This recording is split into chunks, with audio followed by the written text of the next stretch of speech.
ഇതെങ്ങോട്ടാ ഈ ബാഗും തൂക്കിക്കൊണ്ട്? ചേട്ടന്റെ കല്യാണമല്ലേ, അപ്പൊ വീട്ടിലോട്ടൊന്ന് പോവുക.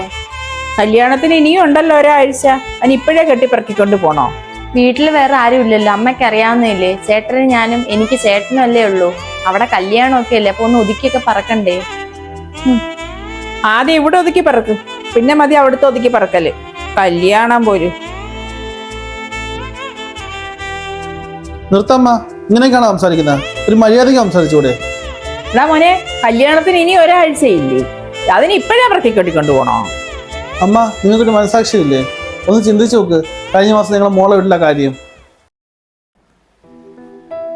നീ എന്താ ഉറങ്ങുവാണോ? എന്റെ മോളവിടെ ഒറ്റയ്ക്കേ ഉള്ളു, പോവണ്ടേ കല്യാണ വീട്ടിലോട്ട്? നമ്മളെത്താൻ താമസിച്ചാ അവള് വിഷമിക്കും. അമ്മ, എനിക്ക് ഒട്ടും വയ്യ, ഞാൻ നാളെ വരാം. അമ്മ ഇന്നങ്ങ് പൊക്കോ. ഏയ്, അതൊന്നും പറ്റത്തില്ല.